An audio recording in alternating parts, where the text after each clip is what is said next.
मित्रों नमो।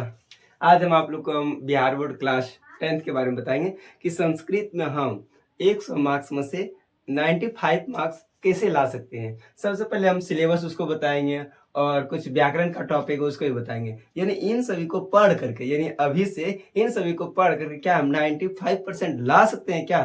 तो हाँ, ला सकते हैं। आप लोग देखिए लिखे हुए संस्कृत में 100 मार्क्स में से 95 प्लस कैसे ला सकते हैं। 99 100 में 100 भी ला सकते हैं, लेकिन एक अनुमान के अनुसार देखें हम लोग 95 मार्क्स कैसे ला सकते हैं। सबसे पहले देखिए 100 मार्क्स का क्या क्या पूछा जाता है उसके बारे में पढ़ते हैं हम लोग। सबसे पहले देखिए, यानी सबसे एक होता है बुक होता है, दूसरा क्या हुआ व्याकरण होगा। यानी हमको दो पढ़ना पड़ेगा, बुक और व्याकरण पढ़ना पड़ेगा। देखिए ध्यान से आप लोग, जैसे बुक में क्या आता है, बुक में पीयूषम द्वितीय भाग आता है जो क्लास 10th का होता है। पीयूषम प्रथम भाग जो आता है वो क्लास 9th का होता है। तो इसमें से क्लास 10th में पीयूषम जो होती है इसमें कितने चैप्टर होते हैं? तो 14 चैप्टर होते हैं। कितने चैप्टर होते हैं? 14 चैप्टर। पहला जो है मंगलम पाठ, दूसरा पाटलिपुत्र विवम, तीसरा आलस कथा, चौथा संस्कृत साहित्य लेखिका, पांचवा भारत महिमा और छठा भारतीय संस्कार, सातवां नित्य श्लोका, आठवां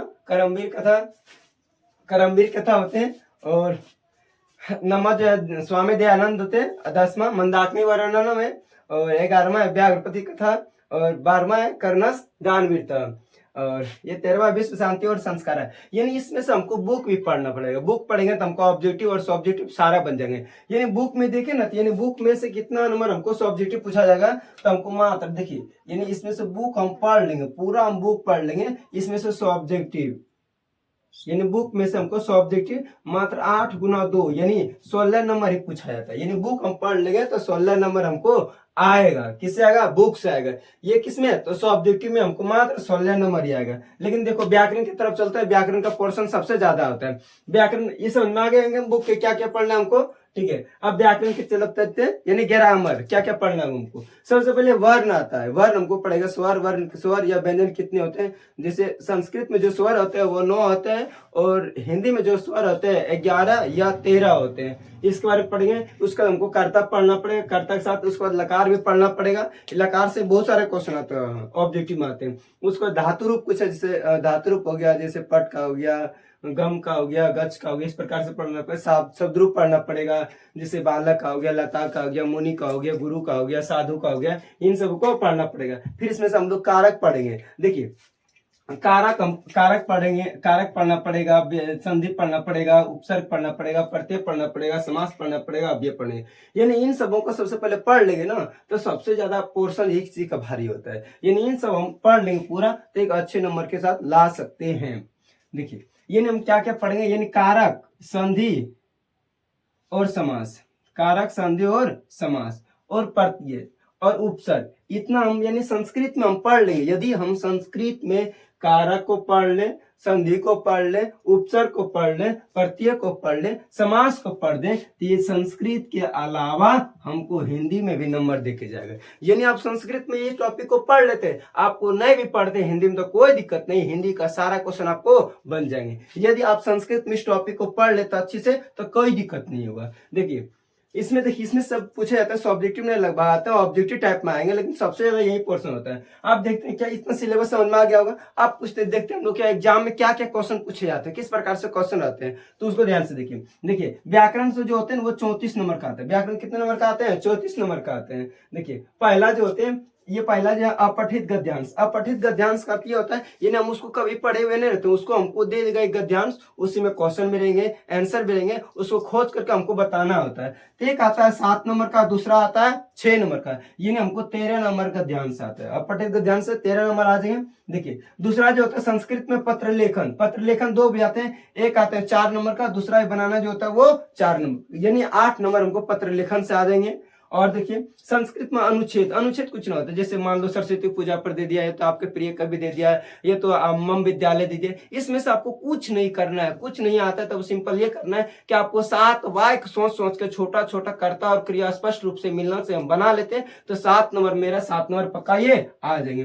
देखिए हिंदी से संस्कृत में अनुवाद करें, यानी हिंदी से संस्कृत में अनुवाद करें कितने नंबर हो जाएंगे? 6 नंबर। यानी इस प्रकार से हमको 34 नंबर खाली ग्रामर से आ जाते हैं। 34 नंबर कितने आ जाएंगे हमको? ग्रामर से। यानी इसमें सब्जेक्टिव वाला आ जाएंगे, यानी सब्जेक्टिव सब्जेक्टिव वाला में हमको कितने नंबर आ देंगे, तो हमको 34 नंबर आ देंगे। देखिए अब कैसे कैसे आएगा सर इसको, तो देखिए यदि हम एक पद पत्र लेखन एक या दो बार अच्छे से समझ लेते हैं तो 13 नंबर में 13 नंबर आपके पॉकेट में रहेगा, ये ना आपको कोई नहीं ले सकता 13 नंबर। और देखिए संस्कृत में पत्र लेखन, संस्कृत में पत्र लेखन कैसे आएगा, अनुवाद कैसे आएगा और अनुच्छेद। देखिए ये तीनों टॉपिक जो है, ये तीनों टॉपिक है, यदि हम इन सबों को सारा हम पढ़ लेते अच्छा से, यानी हम लकार कर्ता और लकार को पढ़ लिए, धातु रूप को पढ़ लिए, शब्द रूप को पढ़ लिए और हम कारक को पढ़ लेंगे, इतना कारक को हम पढ़ लेते हैं, यानी ये 4 टॉपिक हमको पढ़ लेते हैं। तो यहाँ से हम बताते हैं कि 8 नंबर 6 नंबर और ये 7 नंबर 100% ये तो पढ़ लेते, जिसको गर्दा मचक चलाइएगा कोई दिक्कत नहीं, क्योंकि यही सब बातें यहाँ पूछा जाता है। यानी मान लो हिंदी से भी करते हैं, हिंदी में से क्या होता है, संस्कृत में सिर्फ अनुवाद करना होता है, यानी हम इसको कर्ता को, लकार को, शब्द रूप और धातु रूप को और कारक को हम पढ़ लेते, ये मेरा बन जाएंगे। 100% बताते हैं कि आपको 13 नंबर में 13 3 नंबर दिला सकते हैं। फिर पत्र लेखन में 8 नंबर में 8 नंबर, एक थोड़ा सा भी गलती नहीं होगा। और ये अनुच्छेद में तो कोई दिक्कत नहीं, अनुच्छेद में 7 में 7 ला सकते हैं। इसमें क्या होता है, संस्कृत में अनुवाद करना, उसमें आपको 12 वाक्य देंगे, आपको 6 वाक्य लिखना है, जो छोटा लगे उसको आप क्या करना है, 6 वाक्यों को लिखना होता है, आराम से लिख सकते हैं बिंदास में। यानी इसमें 34 नंबर हमको लाना हो गया।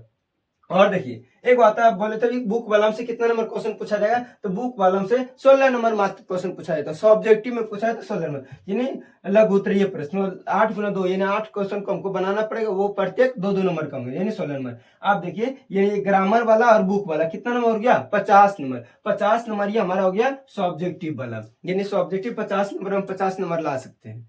देखिए अब इसको 50 में 50 कैसे ला सकते हैं, 1 मिनट रुक जाइए, पहले इसको और देखिए हमारे एग्जाम में अभी जो पैटर्न है वो ऑब्जेक्टिव 100 पूछते हैं, कितने पूछते हैं, 100 ऑब्जेक्टिव पूछा जाएगा, उसमें से हमको 50 को गोला करना है, 50 को क्या करना, हमको गोला करना है। इतना आप अच्छी प्रकार से पढ़ लेते हैं तो 100% आपको विश्वास दिलाते हैं कि आप 50 में 50 सही करके आइएगा, 50 में 50 नंबर आप लेके आइएगा ऑब्जेक्टिव में, 50 में 50 नंबर ऑब्जेक्ट में लेकर आइएगा अच्छा से बिंदास में, थोड़ा सा भी दिक्कत नहीं हुआ। मान लीजिए अब ये हो सकता है क्या, मिस्टेक से हम गोला भरना चाहिए हमको ए, तो हम भर दे भी, इसमें गलती हो सकता है, अन्यथा गलती नहीं हो सकता है, यानी इसमें हम 50 में 50 लगा सकते हैं, ये मेरा फिक्स हो गया। देखिए आप अच्छे से बना 1-2 बार पढ़ लेते इसको, मतलब खोजने के लिए सीख लेते हैं, तो ये भी 13 नंबर हो जाएंगे। अब पत्र लेखन में तो ये भी हो जाएंगे 8 नंबर, ये 7 नंबर, ये 6 नंबर। मान लीजिए इसमें 34 नंबर आते, कितने नंबर, 34 नंबर, इसमें कितना होता है, 50 नंबर। मान लीजिए इसमें से और इस ऑब्जेक्टिव आप अच्छी प्रकार से लिखना सीख गए, यानी अच्छी एक पर समझ ले पूरा बिंदास में, उसके बाद आप लिखना सीख गए, मतलब कैसे लिखना है उसको आप ध्यान से देखिएगा, तो आराम से कहानी को एकदम सिंपल भाषा में लिख लीजिएगा। इसमें मान लीजिए 16 नंबर में 16 नंबर आ सकते हैं। अब मान लीजिए नंबर कहाँ कटते हैं, ये तो नंबर कटेगा नहीं, पत्र लेखन में नंबर लगभग नहीं कटेगा, अनुच्छेद ये वो तो बना लेंगे, अपने मन से सोचेंगे तो भी नहीं कटेंगे, अनुवाद नहीं कटेंगे, यानी 34 में 34 नंबर आप ला सकते हैं। लेकिन हम फिर भी सोचते हैं चलिए सब्जेक्टिव में नहीं कटेंगे, मान लीजिए ग्रामर पढ़ रहे तो हो सकता है थोड़ा थोड़ा मिस्टेक होगा तो कट सकता है। मान लीजिए 34 नंबर में हम 4 नंबर इसको काट देते हैं, 34 नंबर में हम 4 नंबर काट देते हैं, कितने नंबर आ जाएंगे, 30 नंबर आ सकते हैं। कितने नंबर आ जाएंगे, 30 नंबर आराम से ला सकते हैं। इसमें 4 नंबर काट दिए तब ऐसे, अन्यथा ये 4 नंबर नहीं कटेगा, 100 में 100 ला सकते हैं। मान लीजिए 4 नंबर कटा, ऐसे ऑब्जेक्टिव में तो लगभग ला सकते हैं 16 में 16। मान लीजिए 1 नंबर इसमें भी काट दे, 1 नंबर इसमें भी माइनस कर देते हैं तो कितना होता है, यानी 15 नंबर हम ला सकते हैं। तो 34 और 15 कितना हो गया, यानी 45, यानी सब्जेक्टिव हम 45 मार्क्स ला सकते हैं आराम से। 45 तक कितना होगा, 95 प्लस हुआ, 95 प्लस आराम ला सकते हैं, कोई दिक्कत नहीं, बिंदास में ला सकते हैं। 95 प्लस मार्क्स लाना चाहते थे, इस प्रकार से पैटर्न के अनुसार सब पढ़ते हैं तो 100% आपको विश्वास दिलाते हैं कि आप लेके जरूर आइएगा।